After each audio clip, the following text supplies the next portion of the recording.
in us. Fly without boarding pass. Couldn't catch me, I'll be moving fast. Call me a shooting star.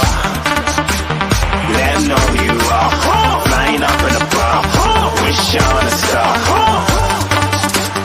Time to show 'em who's in charge. Call me a shooting star.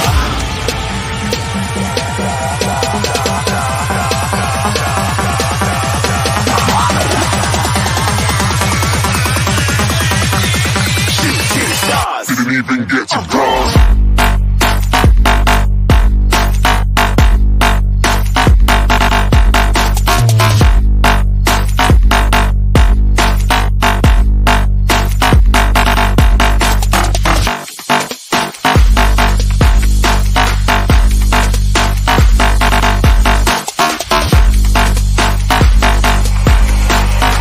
I said I'm moving too far. Get to glass.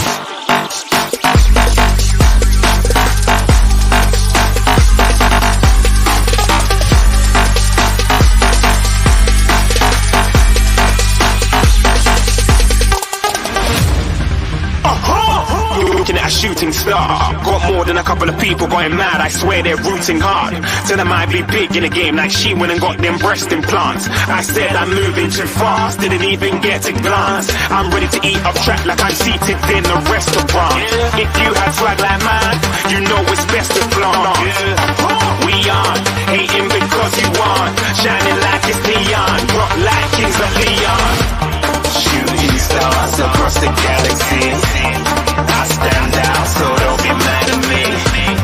Infiltrate, I'm with my strategy. When I turn up, then I just have to leave. Shooting stars across the galaxy. I stand out, so don't be mad at me. Infiltrate, I'm with my strategy. When I turn up, then I just have to leave. Yeah, shooting. Yeah, shooting. Yeah, shooting. Yeah, shooting shots.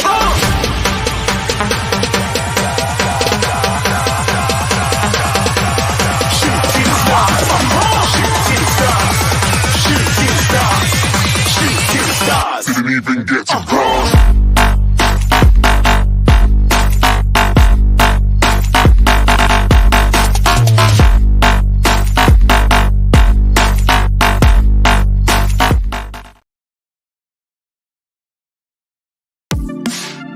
The first game we look for, Robbie. Tottenham away. When we got Tottenham away?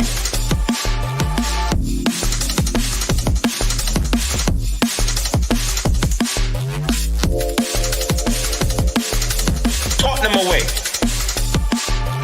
When we got Tottenham away?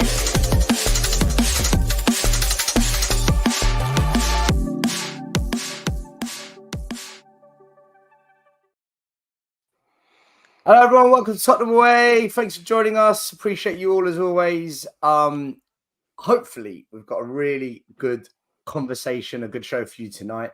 If you don't know, his name's Harry Scarf. He's a young lad, but he's a diehard Spurs fan. He's got his own podcast. He'll talk to you all about it and tell you where he's at on podcasts and socials. But Harry reached out to me and he said to me, I want to debate you on Levy and some other subjects. And I said to him, I'm always open for the debate, always welcome anyone that wants to have this conversation.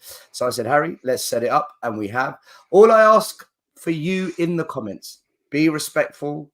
If you've got any questions, put them in. If anyone gets out of line, I will block you. All right. Because I know we do have quite a few people that watch this channel that aren't happy with the owners. But nonetheless, let's be respectful to Harry. Harry, how you doing, my man? And tell us where we can all find you and what you're about, basically. Yeah, firstly, still massively appreciate you for making this happen. You obviously did reach out to you. It's something I was really keen to do, so really do appreciate that. Big up to the chat as well tonight. So yeah, basically, I'm Harry Scarf, a football content creator and YouTuber 15. I have my own podcast and channel, Scarfy Spurs. So created it on the back end of 2021, and yeah, just had the pleasure of delivering really for the beautiful game. Lots of content, some amazing people on the channel. So yeah, no, it's been really good for me. Last year was a big year, obviously being a finalist at the Football Content Awards, reaching 1,000 subscribers. I worked with Fulham and Tottenham around autism. So there was a lot of good things that happened in a short period of time. So looking back on it, because obviously it's hard to reflect at the time, it's a really good year. Grateful, so many amazing people around me have supported me, been on so many amazing channels, adding this tonight to the list. So thank you very much, Del, for making this happen.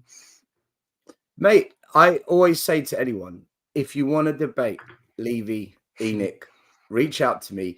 Very, very few people do. You're probably one of the only ones. So more than happy to have, I've never said to a debate, Del. I love a debate. Yeah, no, but you know what? That's what it's about, because we often get accused on this channel of being an echo chamber. And I always say to people, well, come on and debate then. Rather than sitting from the distance, pointing the finger at us, come and debate. So good on you, Harry. And I know you've got quite a big following on social media, which is great, and you're growing. So I hope that continues as well. Thanks, mate. Yeah, no, absolutely. Right, let's quickly say hello to people in the chat. I always like to do that before we start the show. So we've got Fat and Fit 40 plus. Big up to you. We've got Adam, Tony Rodriguez. We've got Patrick in the house. Ray the Yid, Chris, who's been with us since day one. William, Stabs in the house. Graham, big up to you. Huddersfield Town FC, big up to you guys. We've got Mark Cousins. We've got Jay. We've got Sparrow BG, 3WS Sports, Scarfy, who's on the show as well.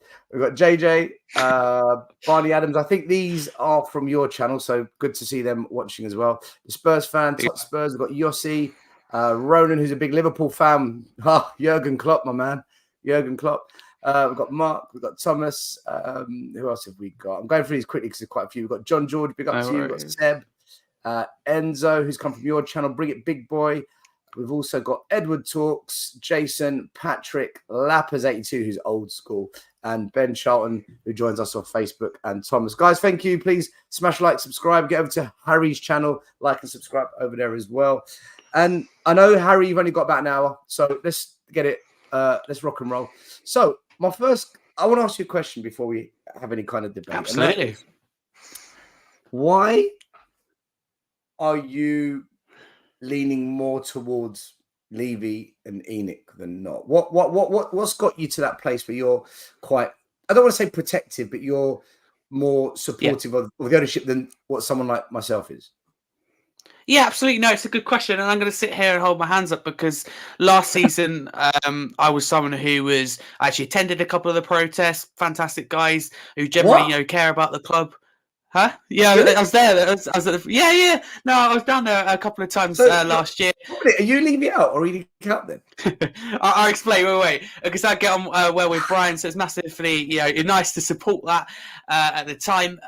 However, look at right now, I think we've got the managerial appointment right in Postecoglou. For me, we've had two windows where I would say arguably we back the manager. I wouldn't even necessarily say I'm leaning more towards him. I'm just at a point where I want what's best for the team. We've had two good windows. I'm happy with the players we brought in. Very happy with the players we've got out.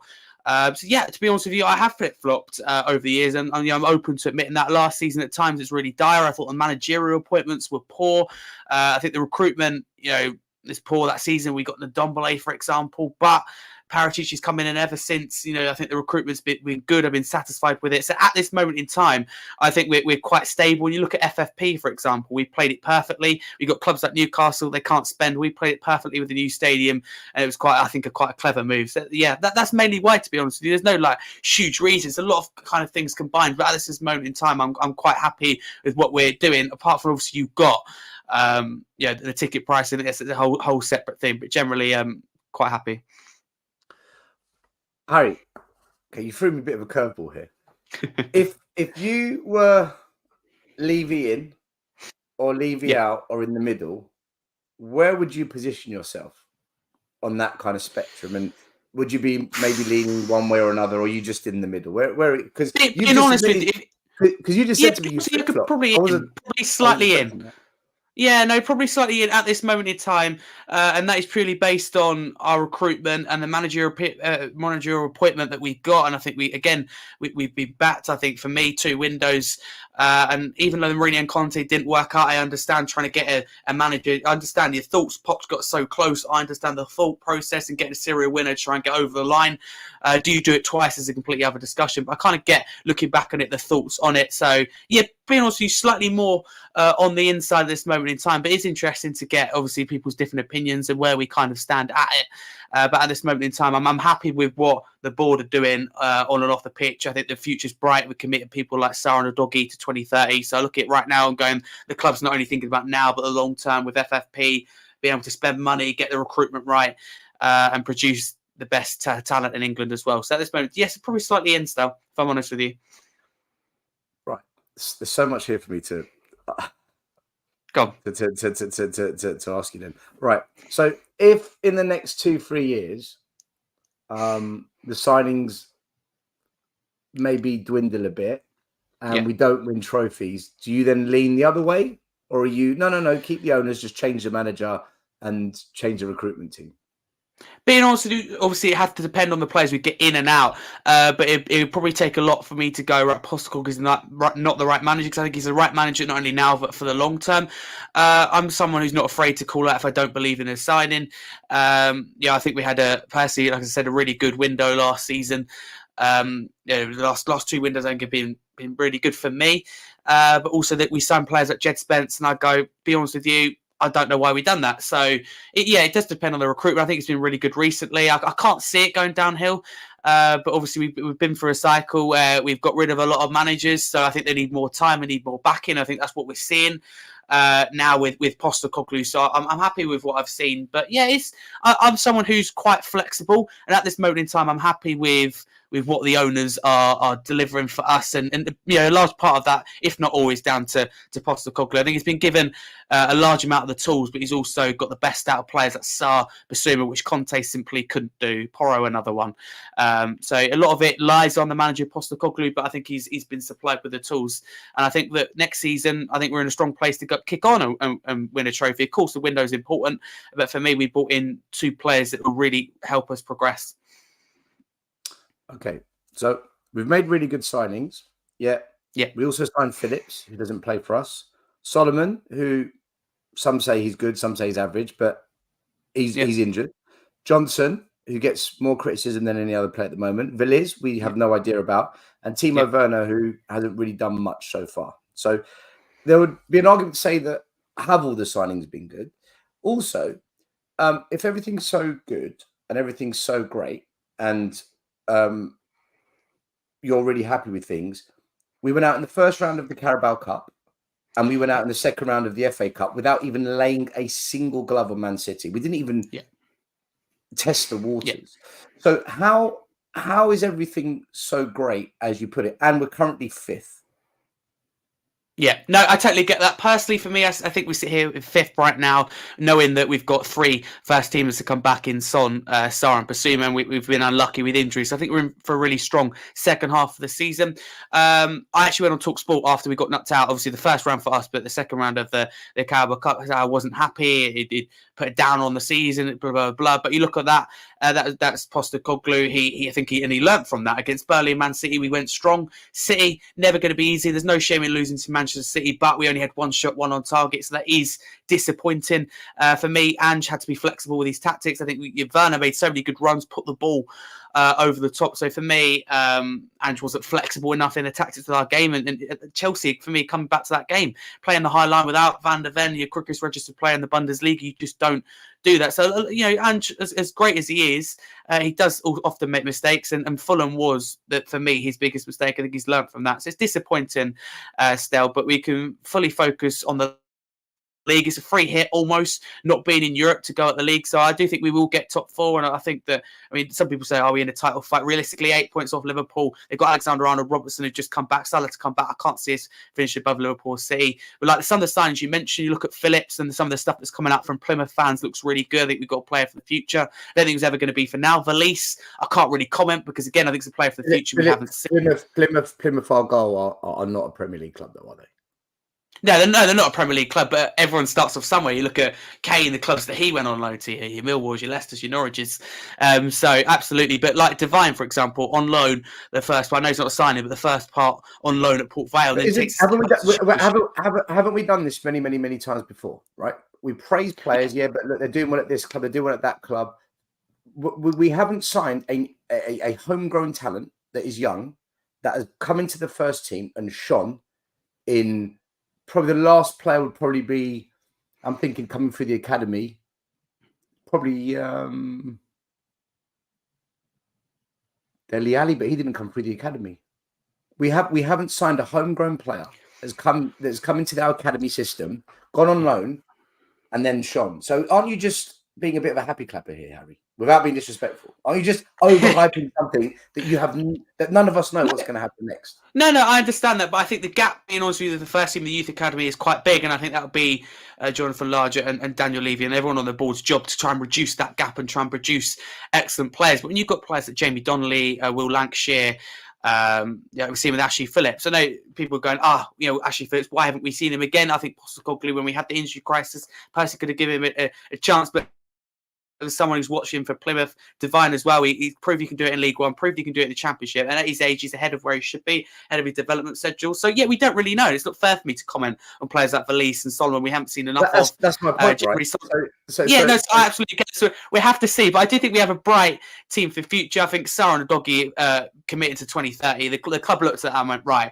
yeah, these are two players at the heart of Ange's system and committed them for the long term. So, and this is something I think we've missed, being honest with you, in recent years, where we go, it's not just about now, it's about the long term. I think that's why the youth academy has also suffered. So it's really nice for us, anyway, for me, to think about the long term. And as mentioned, Sarah and Doggy, we have to see, but you hear from Plymouth Argyle fans, it's very, very positive. It'd be great when we get players back from injury, and we get to see the likes of Valise. I heard the exact same thing. I heard the exact same thing from all the Norwich fans when Skip went on loan to Norwich. Man of the match every week, player of the league, player of the month. I heard the same thing. And see, I think that's different. where I'm at, Harry, is words, opinions, beliefs. I'm at a point now where, and this is where we're different as fans. I don't believe any of it. I go with what I see. And this season, I've seen none of the youth break into this team. I've seen none of the youngsters given a proper chance. A 5-minute cameo at the end, to me, isn't a chance. A proper half a game, 30 minutes. I haven't seen that. I saw us get absolutely humiliated in the Carabao Cup. And I saw one of the worst FA Cup performances at home in a very, very, very long time. We didn't even lay a glove on Man City. Yeah, we're in a top 4 race. And yeah, we probably will get top 4 as players come back. But my argument would be, Harry, other than top 4, what do we ever do under this ownership? And how have you flipped to a place where, no, we're all good now. We're all good now. Because I saw this under Harry Redknapp. I saw this under Pochettino. I even saw Conte almost do this as well. But, okay, things turned sour. I remember when we had Martin Joel, everyone was singing Martin Joel, Martin Joel, Martin Joel. When we had Pochettino, he's magic, When we had Conte, Antonio. Then we had... And now we've got Ange. Oh, Ange Postecoglou. Harry, I've seen this happen many, many times before. Yeah. How am I supposed to believe that things are different this time under this ownership? I get that, and I totally understand that. Obviously, you've been following Spurs a lot longer than I can, so I can totally get that. But I'm looking at what I'm seeing now, and I think we've got the right manager in Postecoglou, the first manager to play attacking football since your Pochettino, and Pochettino's obviously with the new stadium, or whatever you kind of put that down to. When we needed the additional players, it wasn't supplied for Pochettino. I think we've seen it supplied for Ange. And just things like the club think about the long term, which just hasn't been done. You look at players like Sarah and Doggy, and just our recruitment style from Vicario from 70 million, for Kulusevski for under 30 million euros. We had a good summer window. We had a good summer window. Yeah. But again, what's that achieved? Okay, we're back in. We're going to get question to you, Steph. I've seen. You're gone. Go for it. Yeah. I've got a question for you. So, obviously, you mentioned the youth there, and I totally agree, and I'm an advocate for giving the youth a chance. But when would you give them a chance? Because obviously, you want to arguably treat all the domestic cups seriously. And obviously, you mentioned that. When do you give them a chance? Because we know the second team's just not good enough. We were 4-0 up against Newcastle. They were completely depleted. They didn't have any more subs to make because they'd made them all. Trippier was having an absolute disaster class. That game was done and dusted. 25, 30 minutes to go. Bring on Santiago. Bring on a Donnelly. Bring on a Dorrington. Instead, we bring on Højbjerg, who costs us a goal. Yeah. And then we bring on one of the youngsters or two of the youngsters with 3-4 minutes to go. That was a golden opportunity to say, go on the pitch, This game's done. Don't worry about your performance. You know, we've won this game. Show us what you got. Go make a name for yourself. Yeah. And if you make a mistake, it's on me. We didn't do it. No, I'd agree with you. Absolutely. That is the type of game where you go, this is the opportunity to do it, where the game's done. And for me, it's not that kind of cup competitions. It's been great, obviously, because I think we can all kind of agree that the Carabao Cup second round, it wasn't treated seriously. Again, whatever you put that down to, I think that's up to individual fans' opinions, but it wasn't treated seriously. We disrespected Fulham, the competition, and we went out. Simple as that. And Burnley and City, Ange Postecoglou's lineup was a lot stronger. We treated it seriously. So what was the reason for us having one shot in 100 minutes of football against Man City at home in our only chance of winning silverware this season? It's very frustrating, and it was a game where we played really well defensively, but we just didn't offer anything going forward, which is strange. I think it's the fact that obviously City won the treble last season, very, very strong team. But you look at the team out on the pitch, you should go, we should be beating that. So a large amount of it's down to Andrew. Obviously picks the team. Substitutions, I think, are questionable. So yeah, it was disappointing because for me, but it's one of those games you go long bar over the top to Werner, and it honestly could have been a different outcome. The amount of runs he made. So it was it's a missed opportunity still, but all things considered, there's no shame in being knocked out to Man City, but there is when you don't lay a glove on them. Ange Postecoglou maybe made a mistake with these substitutions. His in-game management for me wasn't strong enough, so it's a missed opportunity. But we fixed on the league. I want to question this. So you're saying it's a missed opportunity. I've heard this for 24 years, right? So this is to me, this is nothing new that I'm hearing, right? You say he should have made different substitutions, like what? What would you have done differently? Well, personally, me, I would have brought Gill on for Johnson because Johnson wasn't effective in that moment in time. Gill, low sense of gravity, drop of the shoulder. We just lack that energy, that creativity. And for me, whatever you think of Gill, he brings that. And he could go out to Brighton on loan. I would have brought him on. Obviously, I would have brought Maddison on. I think he was worrying to kind of see. He didn't want the ball that much. He was rushed back too early. Harry, can I just say, sorry, Harry, can I just interject here? Brian Gill played against Man City when we drew 3-3, and he came off because he was having a disaster. Yeah. And Maddison came on, and he was non-existent. He clearly wasn't match fit. Yeah. So those subs you made, those subs you talk about, for me, I don't see how that works. Right? I personally feel that we didn't have the players on the bench, and the players on the pitch need to prove their worth. So the signings that were so good this summer and January, like the Timo Werners and like the Brennan Johnsons, offered nothing.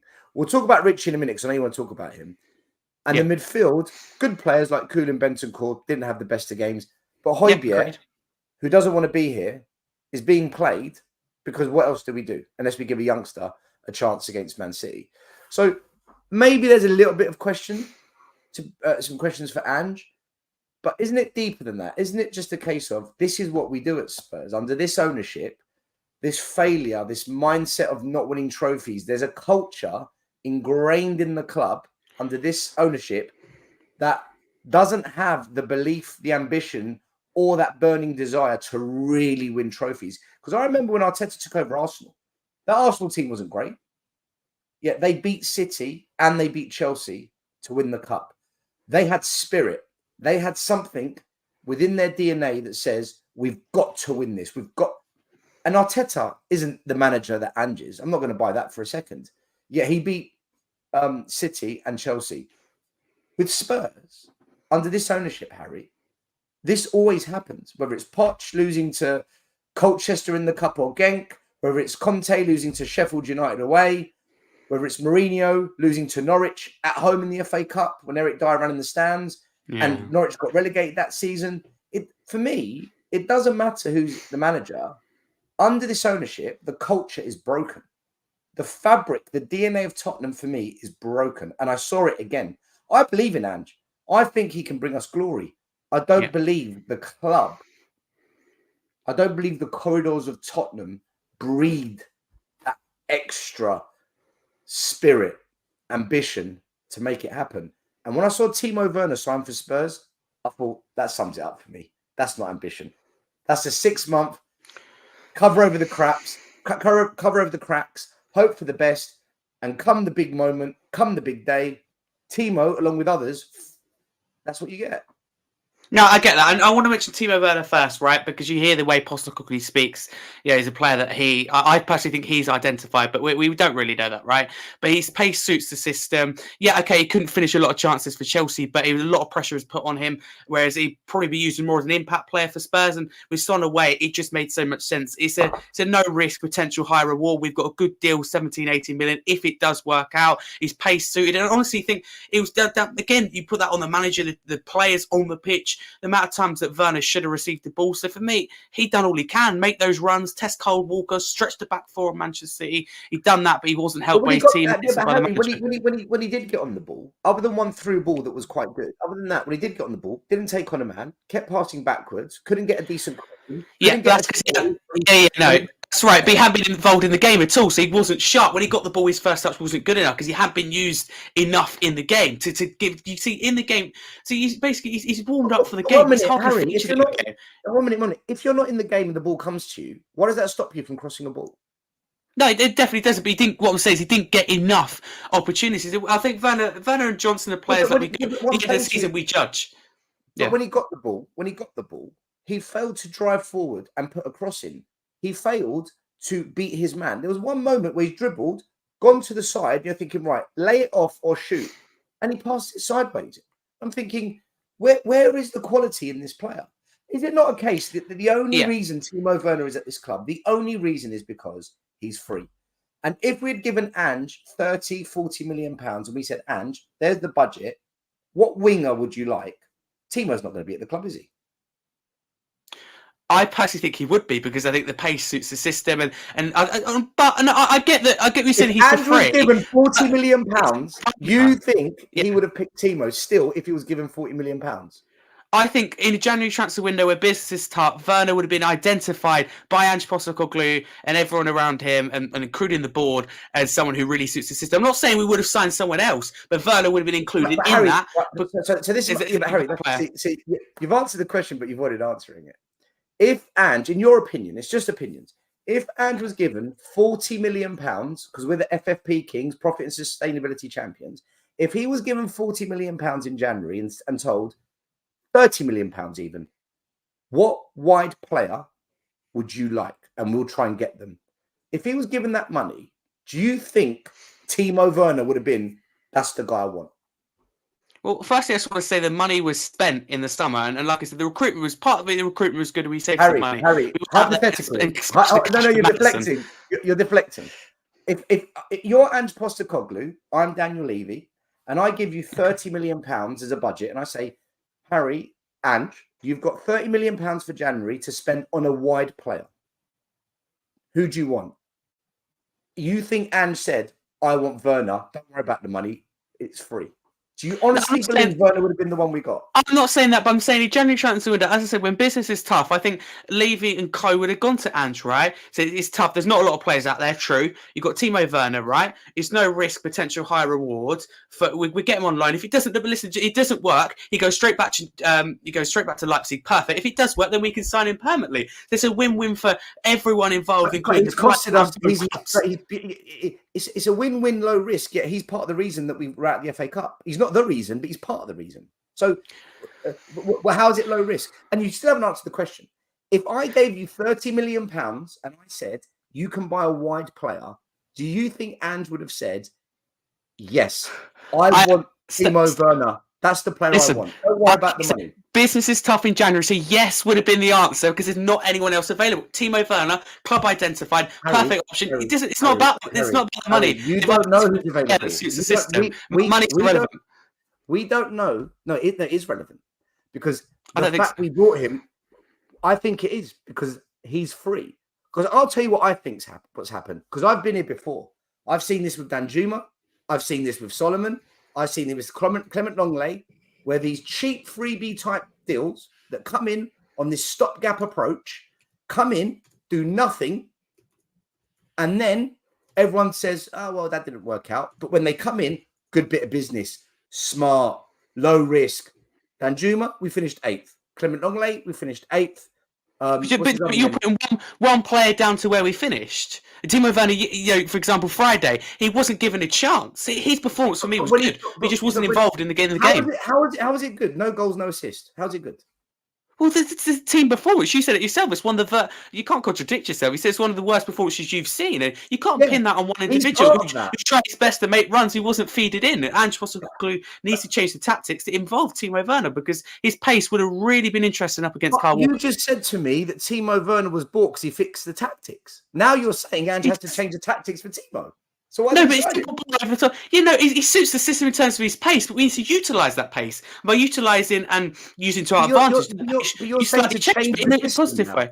You're saying to change the system. Stout, you don't play the same way Manchester City as you do Sheffield. You should adjust your tactics every game. We know that. That's one of the things I think could let Ange Postecoglou down. There's nothing to do with the owners. But Ange has told us. The owners brought in Ange. Ange told us. Right decision. Yeah. Hold on a minute. Ange Postecoglou told us we brought in Timo Werner. Sorry, Ange Postecoglou told us this is how I play. This is how we do it. I don't change for no one. You then told me we know what Ange is going to do. He's told us how he's going to play. You then told me we brought in Timo because he's perfect for the system, and now you're saying Ange needs to change the system to suit Timo. No. Right, you see the contradiction in what you're saying? I understand where you're coming from, but okay.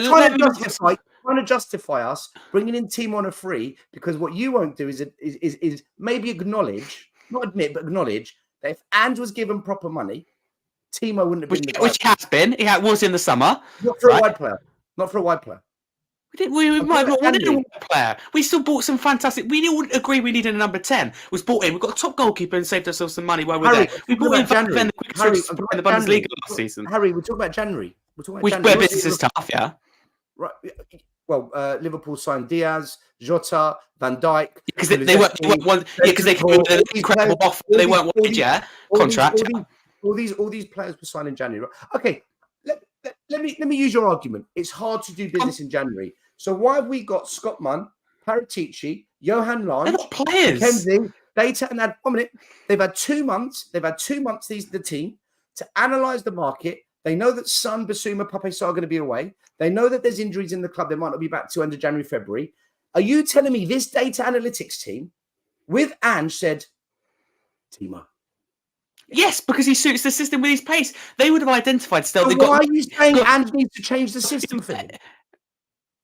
Because you have to change your system in every. Without Werner, we should have changed it. The ball over the top would have been Johnson and others.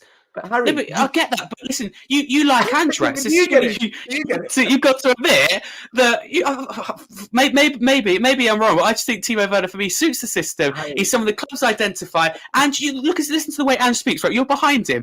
Ange it's a fantastic transfer window. We've got cover pretty much in every position. We've got Drogsin, 21, perfect career for player and all clubs involved. Whether he makes a step up to Barcelona, Bayern Munich, we have to see. But for right now, he's the right move for Tottenham, and we've got him on the bench. Any injuries, perfect. There's no excuse of there's no backup. We got there and got a number 10.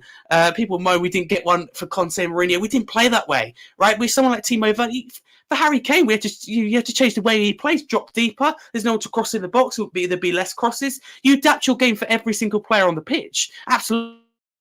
We adapt our game with inverted fullbacks. So it's just about utilising every player possible. Werner, classy player, great pace, suits the system. Maybe not be able to finish his dinner, but I think that's something Ange can work on. Not saying he can score 40 goals a season, but that can be improved. Cool, calm, and the right decision in the final third.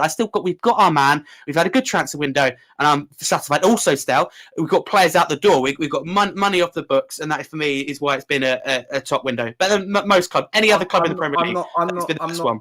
Harry, I'm not debating about the window in the summer. I'm not debating about the quality of signings. I was just going on this Timo Werner thing. I disagree with you on this, respectfully. I don't believe you change your system for the players you've got. I think you bring in players and keep players that suit the system that you want to play. Klopp only signed players that played Klopp ball. Pep only signs players that plays Pep ball. If we're going to bring in players... No, hang on, can I just stop you there? They have to adapt for Haaland. They have to adapt for Haaland because they have to involve Haaland. There's times where Haaland's quiet, right? They have to go more crosses in the box for Haaland. Don't tell me City played the same way as they did for Jesus. It's a false night as they did for Haaland. You adapt the way you play for every player. We have to involve our best players. Simple as that. Harry, it's basic tactics, different opposition. Guardiola adapts his tactics every game. He knows what he's doing. We've gone to Tottenham, tight up at the back. Pep Guardiola, from when he was the youth manager at Barca to Barcelona manager, Bayern Munich, Man City, he has always played possession-based, quick, one-touch, two-touch football, regardless. There's more crosses with Haaland. He plays a very similar system. Whether the balls come in from the wide, from the middle, his tactic is always the same, is to dominate the game and pin you in, right? This notion that we change the way we play to suit Timo Werner. Possession bit still, balls over the top, which they will do exactly the same for Haaland. You don't play the same way Manchester City and Newport County. You play different ways. Timo Werner got on the ball. He got on the ball in the second half. In the second half, Timo Werner got on the ball. Not enough. Not enough.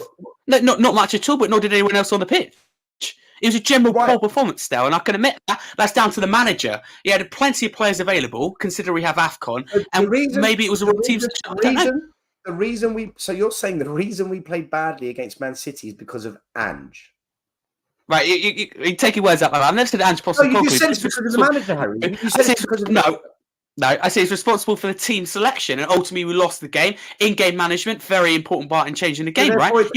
You can't pin on the owners that we got players away from the AFCON, right? Son, Saar, Basuma, 3 key players. You have them all in, we have a good chance against Manchester City. We've been unlucky with the time in the game still. Madison's not fully fit. With a fully fit team, we have a right guy at City, and we don't have one shot. It's sometimes it's down to luck in football. It's a large part. Who do you blame for us losing the Carabao Cup? Ange Postecoglou, who picked the starting 11.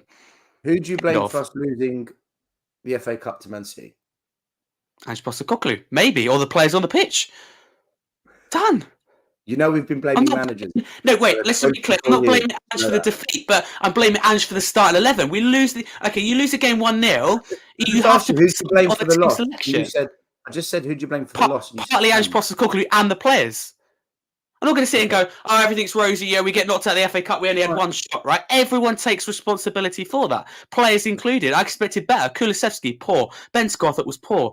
See, what City done well, still, talking a bit of tactics here, is they stopped our inverted fullbacks from inverting, basically. And I was thinking, travelling up to the game, I was thinking, right, if City are clever, they stop the inverted fullbacks from inverting. And I don't know why a lot of clubs haven't thought of that. Pep Guardiola, a very clever manager and tactician, they stopped our fullbacks, and then we have no plan B. That is on the manager. For me, plan B was little ball over the top to Timo Werner, and we just couldn't adjust. So Ange Postecoglou for that certain tactic that he didn't deploy in the game. Stubbornness. Do you blame the tactic for us not winning? I think the tactics could have been changed. Yes. Answer your question. Yes. That's not. Right. It's on the manager. The manager has to take the blame. When you lose a game, managers always at fault. Listen, Harry. Yes. There's no wrong or right answer. If you blame Ange, that's you're allowed to have that. I love the guy, but I think sometimes he can change his team selection for certain games. Listen, I've been hearing managers being blamed for the last 24 years. I've watched 17 managers come in and out. All of them were to blame. I'm just at a different place than you, Harry. By the way, blaming Ange isn't wrong. It's not something you can't do, right? But for me, I've heard this for 24 years and 17 different managers. So we can agree to disagree on who we think's at fault for that, right? Absolutely. I want to ask you one more thing about Levy and the ownership, and then I want to get onto some players that I know you wanted to talk about. By the way, guys, make sure you subscribe, like to Harry's channel, young content creator. He's only going to get better at the content and the shows he's invited on. So make sure you like and subscribe. Thank you. The one thing I wanted to bring up with the owners, with Levy and Enoch, do you think, in your opinion, under their ownerships, they've been in charge for 24 years, do you think they have improved the club? Is Tottenham doing better under them, or do you think they've taken us backwards, or do you think same old, same old? No, it's a good question. Obviously, I've only been following football for the last 4 or 5 years. So it's hard for me to comment from what I can see, though. Being honest, I feel secure under Daniel Levy and Enoch, and you may again disagree strongly, but you look at someone like your Chelsea's, whether it's under Roman Abramovich or now we're talking. Your camera frozen. Oh no, it's not frozen. Okay, sorry. Yeah. So, oh no worries at all. So I was going to say is that Chelsea, you know, with Todd Bowley or with Roman Abramovich, right? For me, you never feel that they're secure because they can always spend too much money. FFP. So I know with Spurs, with Daniel Levy and Inick, partly down to the new stadium, we're in safe hands. So I'll never sit here and go, what about if we get a points deduction? So it's a nice feeling to be able to sleep at night going, we're not in trouble financially. Do I wish like we got, I don't know, extra players when Pochettino needed it? Yes. Of course, every owner make mistakes, and some managerial appointments from Stellini, from Mourinho to Nuno have been bad. I get that. I think owners do that. I think Todd Bowley done it with Graham Potter. Never really understood why. Frank Lampard towards the end of the season. I think we've secured that top four kind of spot. So we're a lot more secure club under the ownership. So I'm happy at the moment. To be fair, we're playing good football. And we're secure. We played it right with FFP. So I think I'm not just excited about now, but I'm thinking 3-4 years down the line, we'll be able to really spend because we played it right with FFP. So to answer your question, yes, I feel more secure with Levy. And this is what I want right now. And yeah, a lot of people want Saudi Arabian owners because of the money, for example, or Qatari owners, Qatari sports investment, right? And they bring money. And I totally get why you think that, right? Some would argue the ethics, etc. behind it. But the way I look at it is they could spend too much and you could get in trouble with FFP. So maybe we play it right. And whatever you think of Daniel Levy, he's not stupid. He knows what he's doing. He knows how to get business. Yeah, I agree. He knows what he's doing. This is why I thought you agree. Well, I actually get people's thoughts on Levy. I think he's brainwashed. I think he's brainwashed everyone. I think it's a masterclass in PR and deal. It looks like, I mean, I'm sitting here going, it's not going to happen, and he jumps in and he deals with it. He loves negotiating. He's a difficult man still, right? As someone who has obviously backed him throughout the show and beyond, right? I wouldn't want to deal with him in the room. He's blooming difficult. He'd get the best deal for him and the club as possible. Is that a good thing? Is that a good thing if clubs don't want to deal with him? It depends which way it's kind of. I totally get your question, but yeah, I think he'll always get the best deal he can possible. Sometimes you'll lose out on players. We've lost out on players over the years, your Grealishes, etc., where we just haven't perhaps paid the money. So it's been some really, really frustrating moments, being honest with you, over the years, but also get Porro done. So what I've heard from you is, my question was, has this ownership taken the club forward, backwards, or the same? And yes, forward. I just want to touch on that. What I've heard from you was business, money, negotiations, deals. So from just someone listening to what you've said, yes, he's taken the business and the company forward. But from a footballing I get this argument.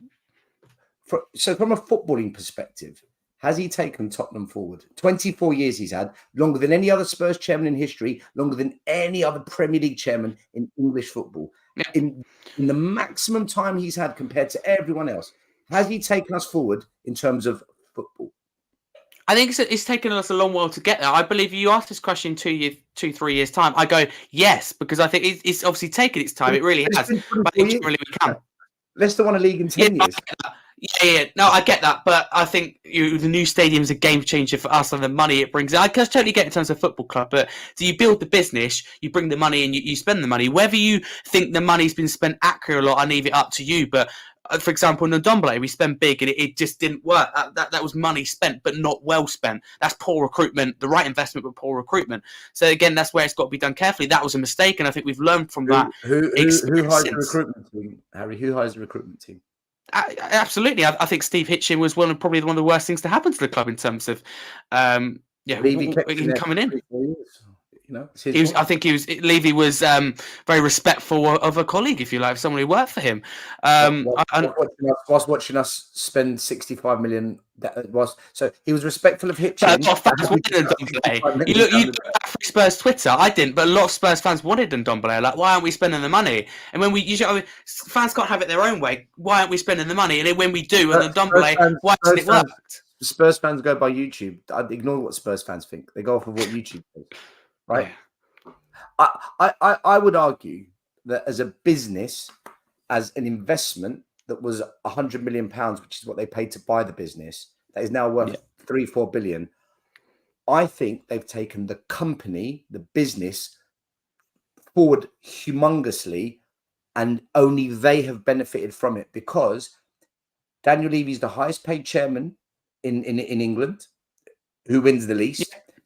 We've got a company valuation, if they sell it tomorrow, they're billionaires. Well, Levy will be, Joe Lewis already is, and they've increased their wealth, and the cash flow we create allows them to put down security. For example, there's a £200 million down payment, so we can borrow 800 million to build the stadium.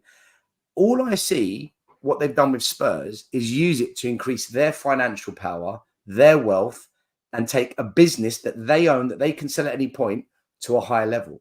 From a footballing perspective, Harry, I want to show you something, because I've been supporting this club for a long time, and then tell me what you think off the back of this, right? Go on. So what I've got is a chart here. It's a 25-year period in blocks since the start of the century. So that should say 1900, not 1901, right? So if I look at it from a footballing perspective, so trophies, how many times you finish top four, and your average league position, these are the basic footballing measurements that history judges clubs by. The first 25 years, 5 trophies, top four 6 times, average position 7th. The next 25 years, trophies about the same. Top four, we improved. We declined a little bit, only 4 times. League position slightly up. From 51 to 75, in terms of average league position, about the same. Top four, we massively fell off on average, but the amount of trophies was the most successful period in our history. The last quarter before the millennium, again, 5 trophies, top 4, 6, average league position 9th. So you could say it's pretty consistent. We normally win between 5 to 6 trophies on average every 25 years. Top 4 is, you'd say the average is about 6 there. And average league position, 6 times top 4. And the average league position is about 7th. Under Levy and Enoch, league position pretty much stayed the same. You'd say slightly better, right? But it's there or thereabouts. In terms of top 4, again, the average. But that trophy bit, Harry, we have fallen off a cliff. Yeah, we are living off our history. So when I look at trophies, top 4, average league position, I think they've taken us backwards, because top 4 and league position is roughly the same as the last 4 blocks of 25 years. But the trophy count, they have been horrendous. And when I look at chances to have won trophies, when Redknapp needed a couple of players to get over the line, they didn't. I get that. Yeah. When Poch needed backing, when we were on the brink, 2 years of not buying players, and we sold Ndombele without replacing him. And then I look at Conte and Mourinho, checkbook managers. You know how they operate. You know what they're going to need. You bring them in and you give them Doherty's, Spence, Clement Lenglet's, Danjuma's, Carlos Vinicius. And then we wonder why they fell. And even then, the manager gets us to a final, Mourinho, and he gets sacked 5 days before the final. So from a footballing perspective, how can anyone defend this ownership? No, I totally get that, and that's why I've someone who I've been saying for a long while, Daniel Levy, to step away from the football side and let someone else kind of do that, because I think he's very good at business, and maybe football not for him, and that's something I still probably say to this day. But what I will say to trophies again, and what that table doesn't show you, and this is not an excuse or anything. We got to Champions League final again. Credit to Pochettino, we've done that. We got to a few semi-finals, so we've been very unlucky. Again, whatever you put that down to, we've been the nearly team, and it's been lots of rival clubs that laughed at us. We've been really, really frustrating. What I want to see still, Harry, 1 minute. 5, 10 years time. Unlucky. So when Ange goes out the Carabao Cup and the FA Cup, that's on Ange. But every time we've missed out finals, that's just bad luck. Yeah, absolutely, still, because Fulham, the starting level, we made 7. No, wait, listen, we made. Who didn't start? Who started an injured Harry Kane in the Champions League final, Harry? The manager. Yeah. So how is that bad luck?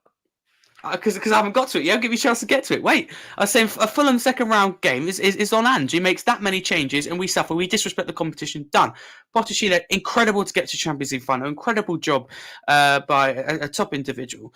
Done very, very well. For me, personally, you make the wrong choice. But again, can you imagine if we went out and we hadn't played Harry Kane? Oh, yeah, played our best player. It's one of those you can't win either way, right? But that never happened. But that never happened. We can't talk about what might have happened. We know what happened. He did start Kane and we lost. So how is that bad?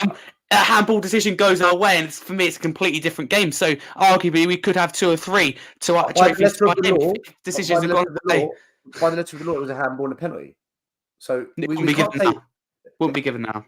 that's like saying if Spurs had a second shot against Man City and it went in a different game. You can't say that. No, but the handball rule let's changed stick to the changed on the back of that because they realised that hang on, this is wrong. This shouldn't be given. It's one of those rules change every year. The handball rule has changed every year. VAR rules have changed every year. Back, right? Surely it's usually unlucky if it hits your arm. Sissoko's pointing, or whatever it was. It's Danny Rose to get back, right? And it's hit his arm. That's just very unlucky. We've had a horrible start to the game and we never recovered. So you think starting Harry Winks and Moussa Sissoko in centre mid was bad luck in the Champions League final? Never said that, but I think we were very unlucky on the night. Two bad teams, two bad performances, an awful Champions League final. Two bad teams. Liverpool finished 27 points ahead of us that season. Look at both. I'm not talking about the team. I'm talking about the performance. It was an awful Champions League final. You can't question that. So Spurs putting in a bad performance in the Champions League final is bad luck. But when Spurs put in a bad performance against Man City in the FA Cup, that's on Ange. No, I get where you're coming from, right? But against City, it's not to do with luck. It'd be due to luck if we had 20 shots, 10 on target, and we couldn't score. Okay, we were a bit unlucky, right? How many shots did we have in the Champions League final, Harry? Wait, I don't know. I honestly don't know. If so long ago, I have no idea. No idea. Harry, and maybe we would like to get to the Champions League final, absolutely. But a large amount of football is down to luck. But Fulham, I don't want to even see anyone say it's down to luck. Ange Postecoglou decided to make that many changes. We suffered the consequence by going out the competition. He disrespected the competition. He disrespected Fulham. Went strong against Burnley. Went strong against Man City. Man City is one of those games you go, if we had all our players available. But however, we didn't lay a glove on them. Disappointed the players on the pitch. Call it out. We signed Timo Werner and Brennan Johnson. These amazing players. Where were they in the game? You know, where was Bentancur? Where was Kulusevski? Where was anyone? We see easy to blame individuals. I know as fans have to have scapegoats, but no. We don't need scapegoats. We're applying logic here. We spent £50 million on Brennan Johnson. Where was he in the game? Everyone said he was the worst player in the day. With all due respect, I think Brennan Johnson. He was Richarlison. Now it's Brennan Johnson. It probably be Solomon when he comes back. There's always players that scapegoat, so we just need to get behind one of our own still, right? Surely you believe though, get behind one of our own players. How is it scapegoating players who have bad performances? They played badly. That's not scapegoating. We're saying they played badly.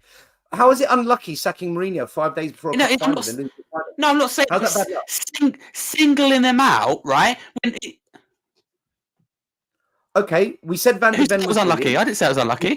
I don't agree with the decision. Maybe you should have gone out early before. That's the wrong decision. If we're going to praise Van de Ven for having a fantastic game, if we're going to praise Udogie for having a good game, why can't we criticise Richie and Johnson and others for having a bad game? Why can't we do that? Why do you call that scapegoating? Go way beyond Stel, right? And some of the accusations. You're talking to me, right? Okay, I'm going to be honest with you. I'm going to call them out. To me. Listen. No, don't call anyone out. I get that. I'm the one you may post about Johnson, not singling him out. He's been awful. Basically, get rid of him. In summary, you're singling out an individual player. No, I've singled out many. Richie, Timo, Brennan. I thought Akula and Bentancur didn't have good games. I'm criticising players that didn't play well. I don't understand how that is on Ange, and yet when Poch or another manager does similar, that's bad luck. Was it bad luck sacking Mourinho 5 days before a cup final? Was that bad luck? Or was that a chairman's awful decision that cost us? Because he put Ryan Mason, aged 29 years old. And for the record, Harry, when Ryan Mason was put in charge of the cup final, I had more coaching badge qualifications than Ryan Mason going into that game because he wasn't even UEFA qualified. Was that bad luck? Just asking a question, not trying to come at you. I'm asking a question.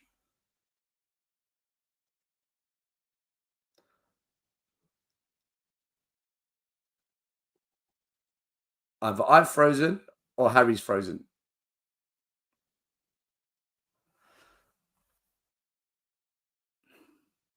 Hello, Harry. Guys, can you tell me in the chat if I'm frozen or if Harry's frozen? Because I don't know. He's frozen. Harry, come out of the chat and come back in, and then I'll do. Oh, there he is. All right, I think we've got Harry back. Sorry, I don't know what happened. That's all right. I wanted my Wi-Fi to stop. What happened there? So my question was. Don't worry about it. It's fine. You're back now. My question was it bad luck sacking Jose Mourinho 5 days before a cup final? No, Or was that and listen, a I called that by the decision. chairman? Yeah, poor decision by the board. I'm not afraid, but it doesn't define them. Do you know what I mean? As owners, I'm not sit here and go, "It's disgraceful." Get out. Harry, but it does define them because we've only won one trophy, and that decision Okay, potentially cost it's us. not everything's about trophies. I think Sorry? fans make a lot of things about trophies. It's about progressing on and off the pitch. Financially, we're in a better place. A new stadium, which would be a game changer. Youth Academy, I think, will be huge in to come. We've got a lot to look forward to for the future. We've got the right manager. Harry, and there lies the problem. And this is why I said to you at the start of the show, the culture at Tottenham is broken.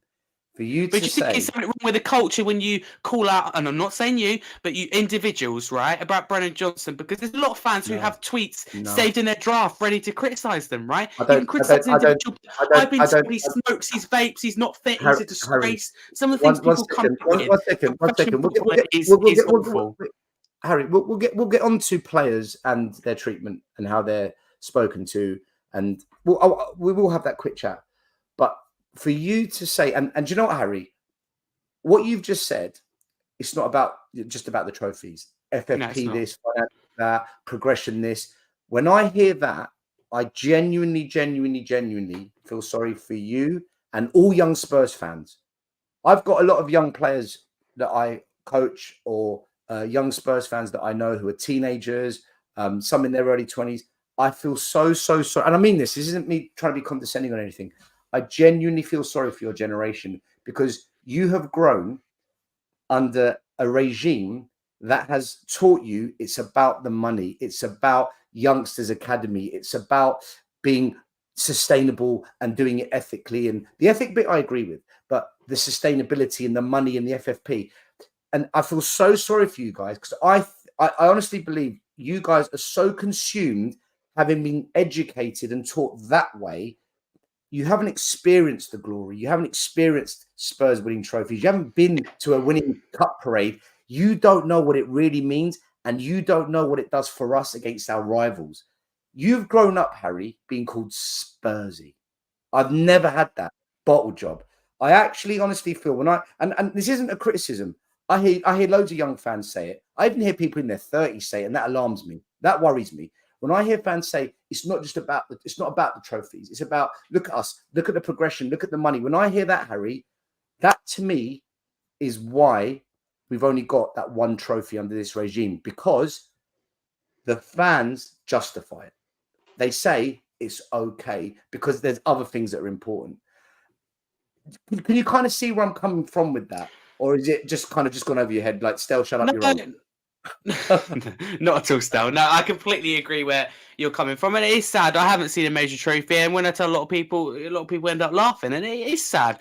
But I'm someone who doesn't just look at now, but I look at the future. And if you ask me honestly, Stel, by 2030, do you think we'll win a trophy? Absolutely. And I think we'll win more than one as well. I think we've got the right manager to take us to that next level. And a large amount of what we're doing this season is on the manager, convincing players to join Tottenham over Bayern Munich and Radu Drogsin. Ange Postecoglou is a very, very key influence. However, I'm also someone, right, who loves Postecoglou, but also can call out when he makes mistakes against Fulham. So there is that kind of fine line. But I understand where you're coming from. It's been frustrating, but I honestly sit here right now and this is something I've been saying for a while now. I think the future is bright, and it's not because of the owners, but it's about the recruitment. It's about the players that we've brought in, the manager that we've got. I look at this now and go, I'm excited for 2-3 years' time. I really am. I think trophies will come. If Spurs win FA Cups, Premier Leagues, European trophies, 100%. It's because of the owners. It's because they've put the structure in place. They've put the manager in place. They've backed the manager. They've built a squad. What I'm trying to say is that the structure's coming into place this season. Too late, yes, but it's happening now. Harry, I think. when I see, I've been here before, right? I'm not saying we won't win trophies. I think Ange might win a Carabao Cup. I do not believe he's going to win a league title. Who's that on? Is it down to the board for supplying him with the tools to go and win that trophy? No, it's sorry, what was the question, Harry? That's right. My question was, surely that's also down to the owners, though, but supplying Andrew the tools to be able to go and win the Carabao Cup. 100%. If we win the Carabao Cup, I will praise the owners. But for me, Harry, A Carabao Cup, I will take it. I will take a Carabao Cup over top 4. I don't know about you. Would you take top 4 or Carabao Yeah, Cup? absolutely. Listen, if someone defends Daniel Levy, I get called out for a lot. Positive. I would. That's a I good get told. Oh, I get told all the time still, your top four guy, here we go. No, trophies come first. I said FA Cup over the league. That's why I'm absolutely devastated we're knocked out the FA Cup, and it will hurt until we're back in it next season. But I know we have a strong chance against next season. Domestic trophy, we haven't won a major trophy in 15 years. Trophies should come first. That cup for higher up and also on the pitch. But ultimately, when we disrespect the competition in Fulham, the manager does.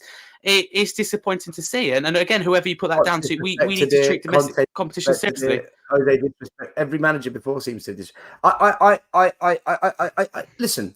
You can't blame the owners for everything. I fully agree, Harry. I totally agree. Yeah, but because I've seen them, I totally get they're not innocent. I get that. But they are the biggest problem, because it cannot be one trophy in 24 years, and you've hired and fired 17 different managers, 6 different football directors, 2 different chief scouts.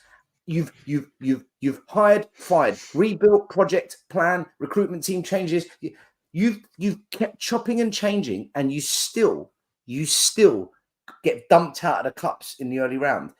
Look, I hope you're right, Harry. I hope trophies are coming. But where I'm at, I've been here before. I've seen it before.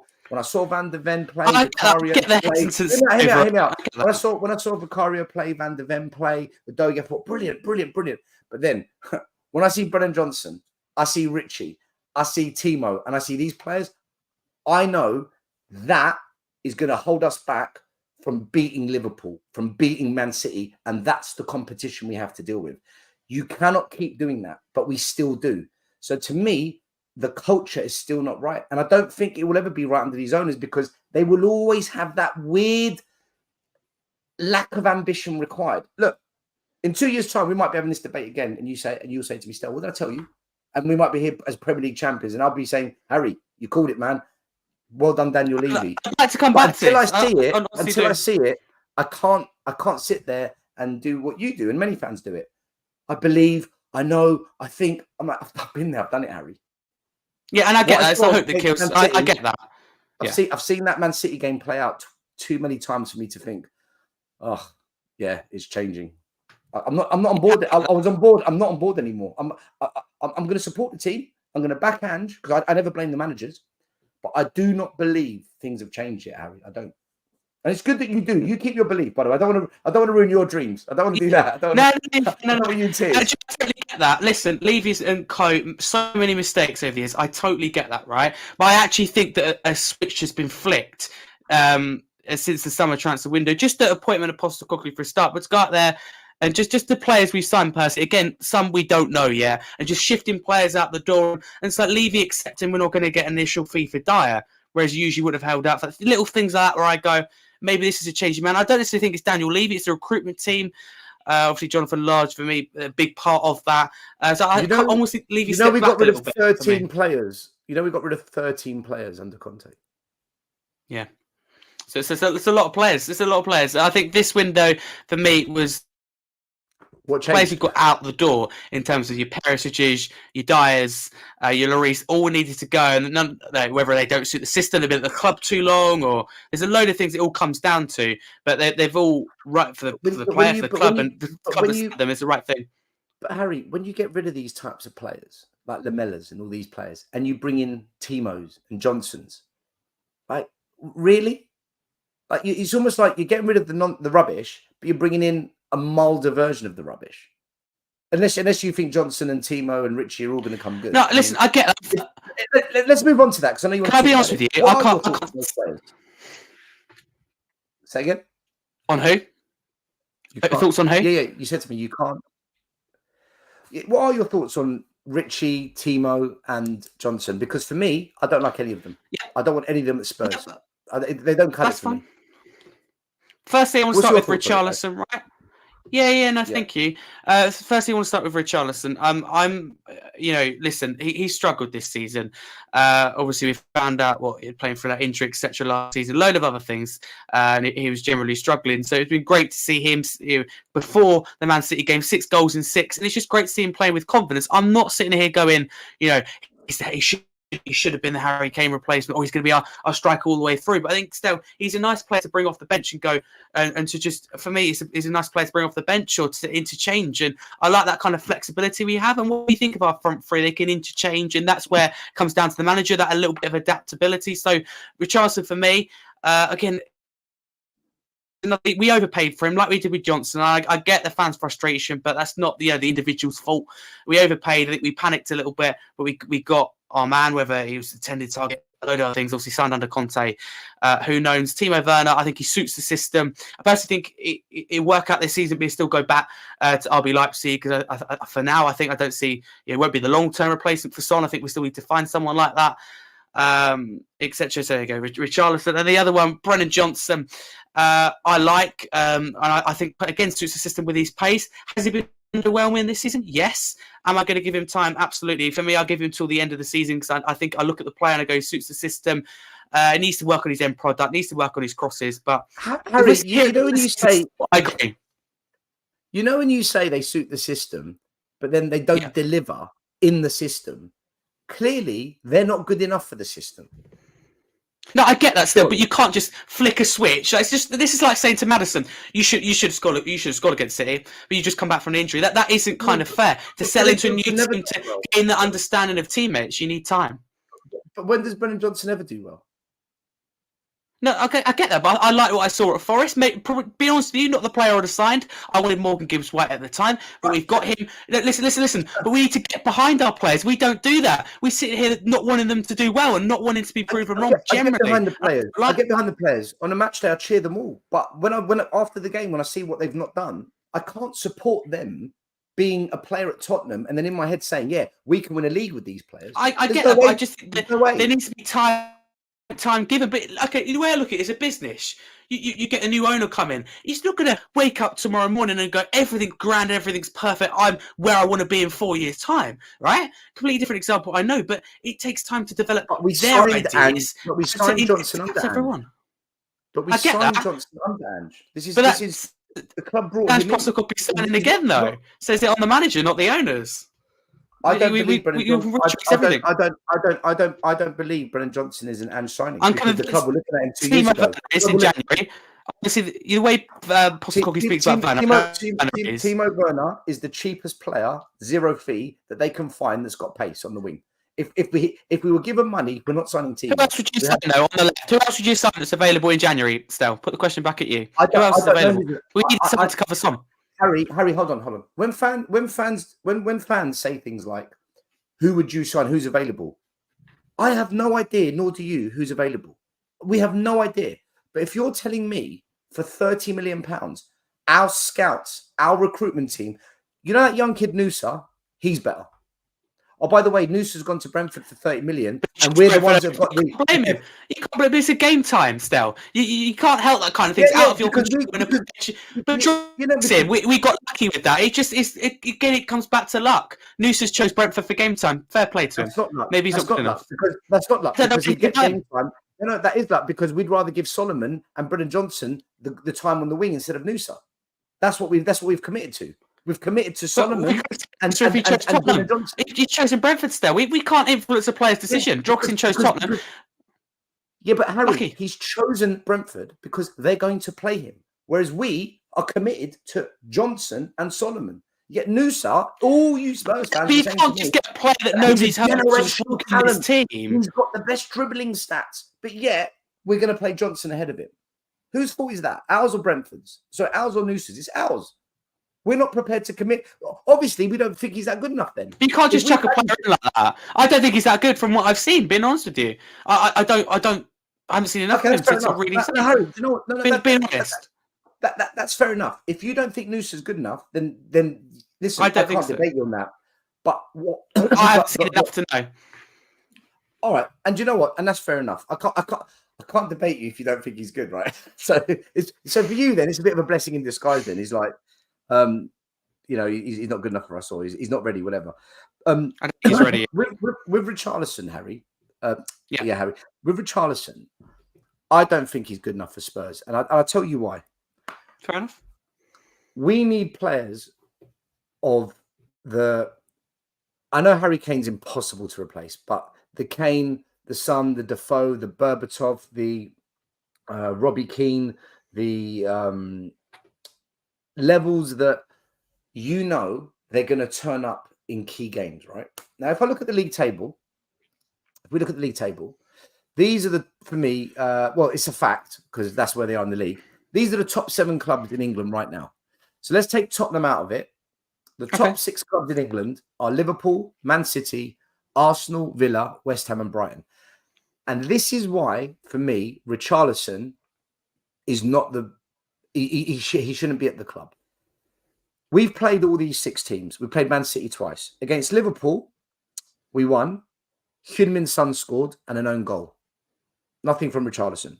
Against Man City, we drew 3-3. Son, Gio, and Kulu scored. Nothing from Richarlison. In the FA Cup, we lost 1-0. Nothing from Richarlison. Against Arsenal, we won 2-0. Son scored 2 goals. Nothing from Richarlison. He came on as a sub in that game. That's last season, though. Oh, this is this season. We drew 2-2 at Arsenal. Oh, sorry, I thought it said 2-0. Yeah, 2-2. Yeah. Sorry. Against Aston Villa, we lost 2-1. Gio scored. Richarlison, nothing. Against West Ham, we lost 2-1. Romero scored. Nothing from Richarlison. And then Brighton away, we lost 4-2. Villiers and Davies scored. Nothing from Richarlison. So this guy does not show or turn up against the top 6 clubs. Yet we laud him as a good option or he's worth having at the club. We need someone that can come on against Brighton, that can come on against Arsenal. And this is what I talk about, Harry. I don't care about top 4. I don't care about FFP. I don't care about any of it. How do you get over the line? How do you beat the Liverpools and the Cities to the trophies? How do we beat these big 6 teams, the top 6, when you've got a player like Richarlison who can't turn up in those games? And this is why I'm not on board yet. Because whilst we've got the Brennans, the Timos, the Richies, and it's not just them, there's other players. Whilst we've got them, we are not getting over that line. I get it, but they're not good enough to compete with the talent of those games. People say Kane didn't turn up in big games, Champions League final, etc. Harry Kane's got the record of scoring the most goals in North London derbies. He always turned up in that game. Harry Kane scored against Man United. Didn't turn up in the Champions League final, did he? Harry Kane scored against Liverpool at Anfield 2-3 seasons before we left. Richarlison scored at Anfield last season. Richarlison scored at Anfield last season, though. Harry nearly got a point.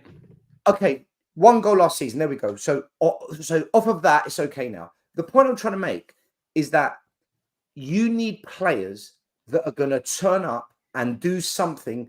As much as Arsenal hated him and as much as they got him out of the club, Aubameyang turned up for them.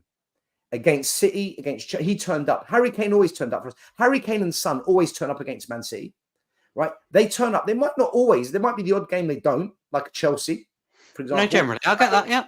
Do you get my point? Richarlison, in these big games where you need something to come on and unlock the difference, to where's the game changers? Harry, he's not that guy. No, I get that, but I also think it's very handy to have impact players off the bench. And I think, being honest with you, still with a fully fit team, the likes of, and this is someone who's defended Johnson, someone like you Johnsons, you Werners, probably find themselves on the bench and being used as impact players. And listen, I'm just thinking for Europe next season, we want to be, let's look at Newcastle's, your United's, your Brightons, but in particular Newcastle United, who've struggled to adjust with Champions League football, be able to, or European football and the Premier League. They struggle to do it, so that's why it's I want. It's a squad game, and I think, being honest with you, whether it's good enough depth, we've got pretty much depth in every position. Being honest with you, when they're fully fit, I think we have the best back 4 in the Premier League, and when fully fit, we have the best midfield 3. We've got so many options in there. And I honestly can't say the same about the front 3, and I get that's absolutely your point, but I think they're perfect as impact players. And not say we could have it do with a striker in the summer. Harry, maybe we have to see at the time. Harry, you talk about the back 4. We've got the 5th best defence in the league. Fair play. We did have. But look at the injuries, though.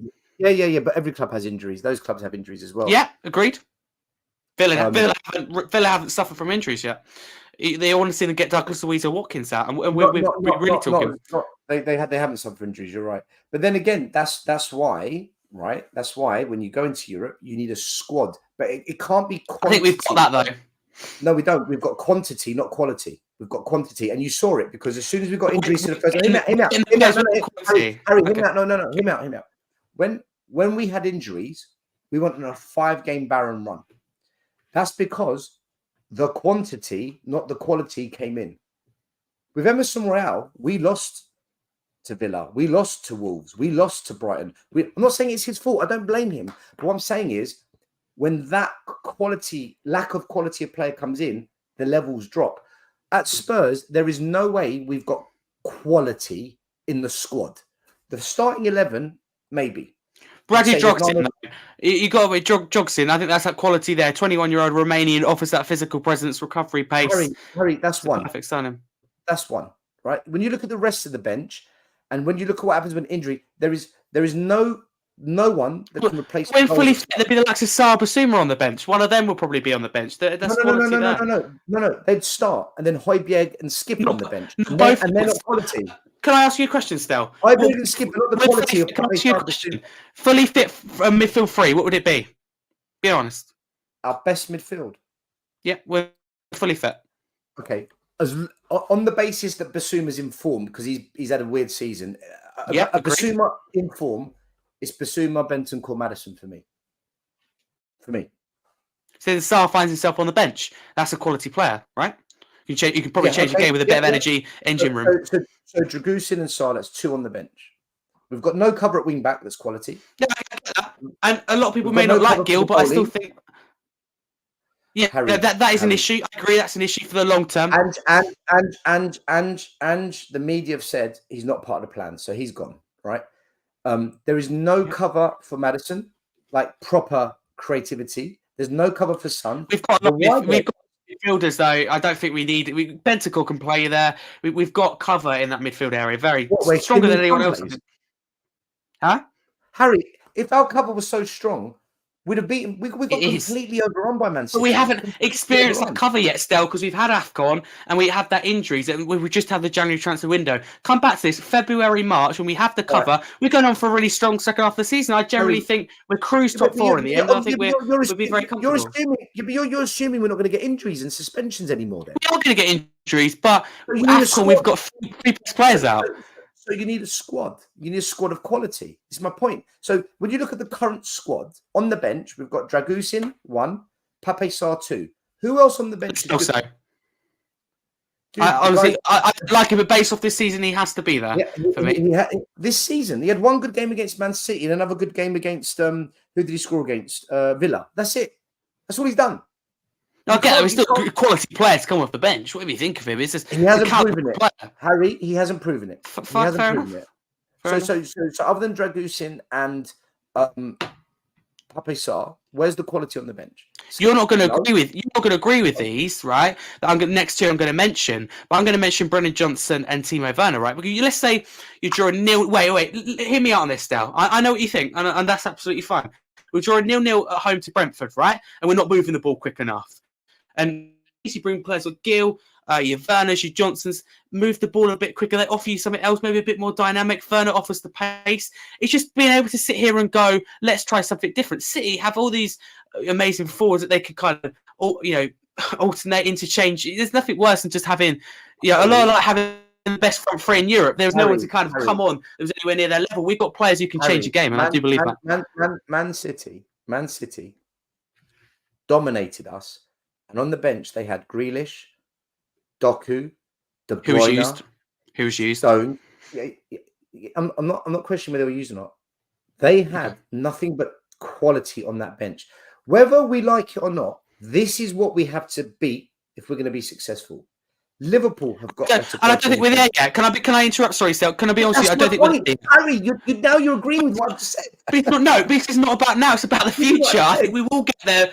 End of the season, next season. Right. You can't just abracadabra and Postecoglou walks in and everything's perfect. It takes time. I never said that. I never said any of that. Harry, I never said any of that. All I said was we do not have a quality squad. We've never had it. Under Redknapp, we never had it. Under Mourinho, under Conte, compete with City, yeah. We don't have City squad. I get that. They're the best team in the country. Being currently investigated 115 charges for FA. I don't think so. Very consistent. We're not able to compete with Man City yet. Partly due to injuries, partly due. We're too early into the project still. 3-4 years, absolutely. You're changing the subject. You're going into something else. I'm not at all. It's absolutely based on it. Let me repeat what you just said. You deflected it. No. No, I haven't. You're using that because I'm saying to you that you're doing that. What you said, Harry, was you said we've got a quality squad, and I said no, we don't. We've got quantity, not quality. Then we went through it, and then you said, well, I think both points are right, yeah. Harry, hear me out. Then you said, okay, no, we don't. The squad isn't done yet. And I said, right. I never said that. So right. Never said that. So Harry, you said the squad hasn't been built yet. Because you can't. Rome wasn't built overnight. We have a good squad. Harry, I agree. Next season's going to get stronger. I agree. Harry, I agree. But the point is, the fact it's not been done yet means it's not quality now. That was my argument. You agree with my argument that right now the squad quantity, but we can have even more quality in the transfer window. We're not a Man City yet. We have quality up there with a lot of teams in the league, but we're not Manchester City. So we've got a quality squad. So we've got a quality squad. We're fully fit, yes. We just got torn to pieces by Man City using the squad. Without our that is the squad. Madison's just come back from injury. But the squad's quality, Harry. The squad's quality. Yeah, I get that. We only lost. So why did this quality squad have one shot? Have you heard of something called Bad Day at the Office? That was one of them. It wasn't good enough. We had the players, arguably, and Gil wasn't brought off the bench. We had him as an option. Yeah, of course, I'd love to see it go. We've got Grealish, we've got Mbappe, but you just have to be realistic. City have facing 115 FFP chances, and we have to see what comes out of that. We don't want to be associated with something like that. They've overspent, and they could get in trouble for it. Perfect. So when you blamed Ange for the squad selection in the Carabao Cup, yeah, but why? The squad's quality. What does it matter? The squad's quality. Why didn't they beat anything? I should have gone with a different team. But why? The squad's quality. But the squad's quality, Harry. No, I get that. At the time, we hadn't put in through the January transfer. I get that, but that's so many changes. It's hard to adapt for the players. I know. I totally get what you're saying, but over recent years, we've seen the second team isn't strong enough. This year, we've improved it, and you can't just go in straight away and make the changes and go, it's going to deliver and beat Fulham. 4 changes against Fulham would have been enough to win the game. 5 changes would have been enough to win the game against Fulham. That is just showing how big the squad is. We haven't been able to do that. We make 1 change in recent years, and it just isn't good enough to win a football match. I totally get where you're coming from, Stel. And next season, I think we'll be able to have a second team. But I'd love to see it going. You have 2 teams that are so strong that can go up against Manchester City, but you've got to be realistic. You can't make nearly 9 changes against Fulham and win the game. I don't want 2 teams against Man City. I think that's impossible. I just want to look at the bench and look at the 7 on the bench and say, you know what? I'm not worried no matter who we play. And I've never ever had that. But you can't do that in 1 or 2 windows. So being honest with you, can I be honest with you, Steph? After the summer transfer window, I think we'd be sitting here. We signed a few good players in the summer. Again, get rid of players that aren't needed. And we sit here with a really strong bench. I generally believe we'll get Champions League football next year. We'll be in a healthier position than both Newcastle and Man United are this year. And we'll have that depth to turn to. Right now, we're in a good position. Nowhere near Man City, of course. Probably not Liverpool either. But again, they've had the time under Guardiola and Klopp. They've had, years to do that. Whereas what I'm saying still is that we're even talking about how close we are to City and Liverpool, how far we are from City and Liverpool is a compliment to the ball, considering we're just at the start of our project, 2 windows in. And what Pep Guardiola and Klopp windows in? There's several years in. Harry, we are 24 years into a 3-year project. I'm not talking about 24 years. I'm talking about this manager that we've appointed as a good appointment and the future's bright. Another one. And I've said that about any other manager. I've said that about I'm not talking about others. I've never said that. I've never been this excited any other manager. I said day 1 Mourinho was appointed. He'd be sacked. Conte, glad he's here. Serie winner. Hopefully gets back. I don't think it's going to work. That's what I've said. And that was wrong, but he was sacked before, shouldn't he? Imagine a chairman bringing in a manager on the sole premise of just get me a trophy. He gets you to the final, then you sack him.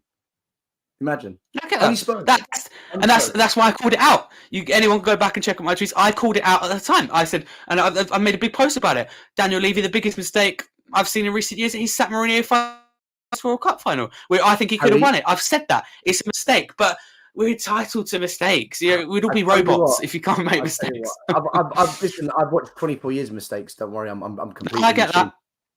Right until I see this, Harry. That 1 trophy under Enoch and Levy, right? Unless that dramatically shifts in the next 2-3 years, because then they've gone over their 25 years. But, yeah. Hear me out. Unless that dramatically changes to the number 4 or above, for me, they're an absolute failure. Because if that goes to the number 4, then every other metric they've matched, and in some cases slightly surpassed, than any other period in history. If you look at every 25-year period in our history, if Enoch and Levy in the last 2 years of their 25-year block, if they get that number one trophy count to 4 or above, then I'll say fair play. But if that doesn't happen, to you, Stel, I think they will. By 2030, I think we'll have 5, 6, maybe more trophies to that. I generally think that we're on the right path. They're not allowed 2030, Harry. No, hold on. Look, it's 25 years, right? They're not allowed 2030. So if they in the next if in that 20, they've got 2 more years. If they get it, listen, I'll let them go to 3. I'll even be nice. If they get that to 3 or above, then I'll say fair play, because then I can't argue anymore, because then they've matched the 25-year blocks in our entire history. So if they at least match that, I don't have a leg to stand on. Can we come back on it then and see if they do match that? Because it's not fair for us to comment now and say if they do it. And I generally don't think we're that far away. But what we are. The thing is though, and this is where it's different. Those 5, 4, 9, 5 trophies won in those different blocks, they were spread out over the 25 years. They were spread out. So it was like one there, a little break for 5 years, then a couple, then a break, then maybe 3. This ownership got 1 halfway through and then nothing. So they've got it all to do now. Let's look. Yeah, Harry, agreed. And this is Levy's appointment, right? I don't believe that. I think Levy has made the right appointment every time. I think most of the managers he's hired is Mourinho was never the right fit for Tottenham. Never going to work. He got us to a final, Harry. He got us to a final. Yeah, but look, one was a bye, and we had a really easy draw. We talk about luck. It's luck again. He beat Chelsea on the way. We never beat Chelsea. He beat them on the way.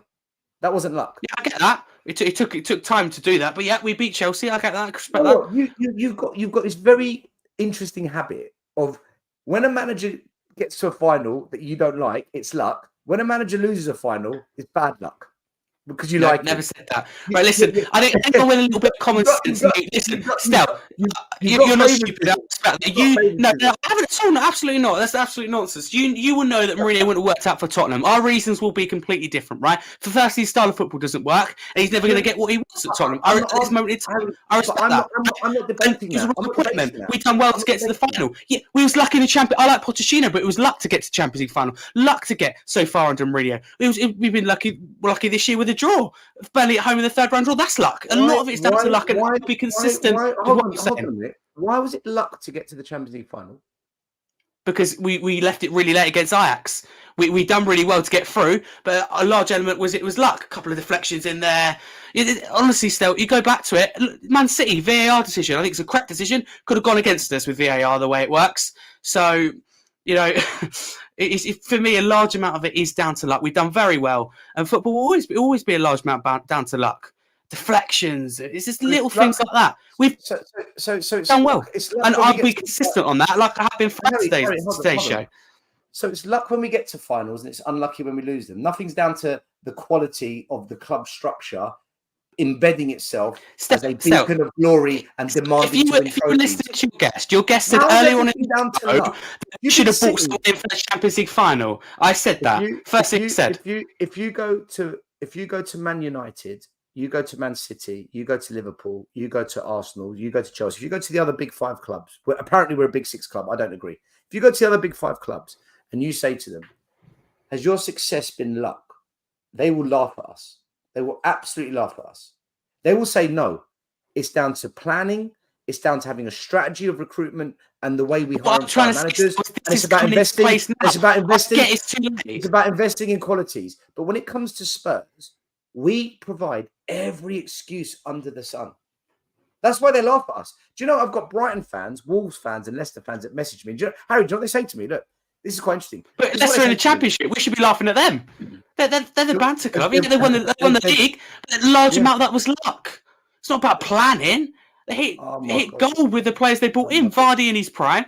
Ranieri, a good appointment. It's all luck. It's luck. Vardy scoring those goals was luck. Enkante being brilliant was luck. Mahrez scoring goals was luck. The goalkeeper Schmeichel making saves was luck. It's all luck. There you go. You just put my point. You put words in my mouth. I never said that. It's all luck. A large amount of it is luck. I'm being sarcastic, Harry. Right. Leicester winning the league was not luck. An opportunity arose and they got it. They snapped at it and they took it. That's what happened. All the other teams were wobbling or in transition, and Leicester, they went for it. Spurs, I think Leicester are a well-structured club because, as that comment says there, they went and won the FA Cup, and they were well-structured, which we're now seeing now at Tottenham. No, we're not, because we've not won anything. Not yet. Again, it can't possibly. We've got finally got the manager. To be in a play, 2 windows in a row. You can't argue with that. The infrastructure's been put in place. Just building a team overnight. This is game changer. The money's coming in. We spent the money. The recruitment's going to be right. You just have to be patient. Structure, recruitment, out the Carabao Cup, out the FA Cup. Leicester, they won trophies. But how's that on the owners, Stel? How is that on the owners? Because you just said full strength against Fulham. That's not Levy's fault. He supplied him with the tools. Because you just said Leicester's success, good club structure. Who builds a club structure? Yes. Andrew or Levy? Levy. So when we lose, don't talk to me about Ange. You can't use you're using different arguments for different clubs. Levy's fault for the team selection against Fulham. Treat Spurs with the Levy same doesn't choose the team against Fulham. Levy didn't choose that team. It's down to the manager. Levy chose the manager. Levy chose the manager. Levy chose the manager. Levy chose the recruitment team. Levy chose how much investment we had. And Daniel Levy, he's the one that leads the direction of ambition. Daniel Levy, is possible the right manager at Tottenham or not? Daniel Levy, as any business owner, as any leader of any organisation, Samsung, Google, Apple, Mercedes, Nike, Tottenham, doesn't matter what. You lead the direction of ambition, and what you which we're not seeing now with long-term contracts. Harry, let me finish. The success of any organisation is a reflection of the leadership. And under this leadership, 1 trophy. You're talking about if, buts, and maybes. Fact. 1 trophy is not good enough. Club is about. Yes, it's unacceptable, but it will change. Yes, and I've said that. I've said that already. But we can't reverse the past. We can only change going forward. If you look forward, the future's bright. I'm behind Daniel Levy, but you can't scapegoat players. You can't call out Daniel Levy for the Fulham game. But if they play badly, I can't blame them. But they're one of our own. But you might Harry, I'm not scapegoating. Scapegoat. It's a common word that needs to be used. Harry, hold on a minute. Harry, we've had a really good chat up until now, yeah? And we're still going to have a good chat. I'm allowed to criticize a player. And see, this is why fans. Correct. This is why fans. Some people target individuals still. Not you, but some do. This is why fans, not me, because I don't fear it. This is why some fans, they fear having an opinion that goes against the grain because they get labeled as scapegoat, hater, Arsenal fan. We've got to stop doing this. Like, rather than just saying, you're scapegoating, you're doing this. How's about, why do you feel that way? Explain it to me. And I'll tell you why I think Brendan Johnson is an absolute waste of money. And you can argue back as to why you think he'll come good. And then next year we'll have the debate and we'll see where we're at. Yeah. You might be right. I might be right. But my opinion, without being called scapegoating, I think he's an absolute waste of money. And that's completely much better. I think we can do much better with £50 million. But still, I was at the game against Man City, right? And when they read out the team selection, there's some people who cheered every other player, but your Brendan Johnson's, for example, right? That is already before he's even stepped out into the pitch, not backing a player on the pitch. It's a very, very small example there, right? You can criticise him after the game. There's like Romero. I agree. Romero's a liability, but I support him in a Spurs shirt. Do I think he's up there with the best in the league in terms of ability? Yes. Would I play him in the Champions League final? No, because I think he's a liability and I would end in the game with 11 men. But I get behind him. He plays for my club and I love him where he wears the shirt. Harry? Simple. I'm going to end it there so you can have the last say. Listen, I think you've been a great sport, man. I think you've been a great sport. I hope there's more young fans out there that have got as much energy and enthusiasm for this as you. I think it's brilliant. Even if we disagree, at least you had the confidence to come on and actually have the debate. Listen, I'll always be up for debate. You are exactly the same, right? There's a lot of people who give it all of this but won't actually turn up. You as well. You always turn up to a debate, and I'll never say no to debate. It's completely different opinions. I could be wrong for all I know. We'll have to see. So, who knows? I just hope in 20 years' time you're not like me, where you've realised what this ownership's like. You've lost your hair supporting the club, and you're just enough's enough. But look, Tell everyone where they can find you on YouTube, on socials, the name of your podcast, and everyone subscribe, like Harry, and we'll wrap it up. Yeah, firstly, still, again, massively appreciate it for making this happen. You can follow me there, Harry Scarf22, but most importantly, go check out my channel, Scarfy Spurs Talk, creating Spurs content, the weekly live podcast every Monday, 8 p.m, live on YouTube. Is getting about fans' opinions, also getting opposition views. I just sit back. It's why it's nice to come on these shows to actually give my opinion, because I sit back and my podcast and we let the flow, if you like. We've got match previews, match day vlogs, match reactions. So yeah, all great fun. So thank you very much, Del, for coming on, for having me. So it's been great. Always love a debate, as I said. And at the end of the day, we both love Tottenham Hotspur. We both want what's best for the club, and we both want Postecoglou to succeed. And hopefully we'll see that, because we played some good stuff this season. That is all down to the manager. And there you have it, people.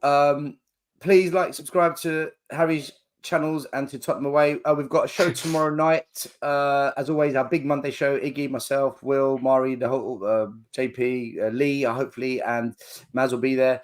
We're going to be discussing the FA Cup exit. We are going to be discussing briefly about Enoch and Levy again. We're also going to be looking at the end of the transfer window, the upcoming fixtures, Noosa signing for Brentford, and we are also going to be discussing a little bit about Jurgen Klopp. So tune in for that one. Harry, my man, thank you for coming on. Thank you very much, Del. It's been a pleasure. Big up. And all the chat, thanks for joining us, and we'll see you tomorrow. Come on, you Spurs. The